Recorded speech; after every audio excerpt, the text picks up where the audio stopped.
Hello guys, so in our today's episode, rather than storing data or rather than feeding data to the register via the binary counter which we had here, we are going to feed it data manually using this for switch deep switch, which is going to come in to the register as input. Then the output is going to be updated according to input when it's enabled by the clock signal. Remember, the clock signal is very important.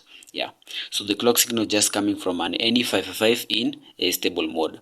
Yeah, so if we turn on number one, input number one, you can see in the next clock pulse it's triggered high. If we turn on number three, you can see in the next clock pulse it's triggered high and it's stored high. Now I want to show you what I mean when I say it's important. The clock signal is important. Now the circuit remembers that what we had in the input, or what we have in the input, is 1010. If we were to update the input and turn on number two, you can see the output has not been updated yet. Why? Because the clock signal was removed. Now if we return it, immediately the output is updated according to what we have in the input. Yeah, so the clock pulse is important. Now, one of the applications of this system is like, let's say in a calculator. Once you press 1, it's always stored in a register. If you press plus, arithmetic plus, then it's stored in a register. Number 2, it's also stored in another register, so that when you press equals, then it checks the outputs of those, then it checks what is stored in those registers. 1 plus 1. It does that in binary form and gets that the equation answer is number 3, and this number 3 is displayed in terms of decimal, not binary. Yeah, so this system is what we can call it maybe a RAM.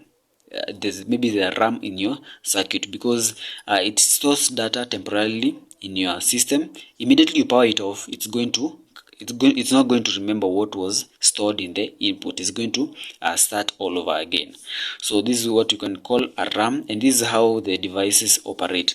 Once you start your phone or your laptop or computer, it starts running programs immediately. Now these programs, some of them are stored in registers, some of the values are stored in registers, and they do this calculations, they do these tasks every time. If immediately you power it off, it's going to cut off everything and it's going to start all over again. So this is this episode 3. This is what I wanted to show you guys. So if you have any questions, you can still ask. I'm here, I'll be glad to answer you. So next time, what we are going to do, we are going to add another register here for me to show you what things like write to, read to, yeah, things like those, because once we are feeding data, we want maybe for it to go to some specific address than the other one. Yeah, so I'm going to show you how that is achieved. So thank you very much guys for your time. This has been my time. If you have any question, you can still ask. I'm here, I'll be glad to answer you. So thank you and hope to see you next time. Goodbye.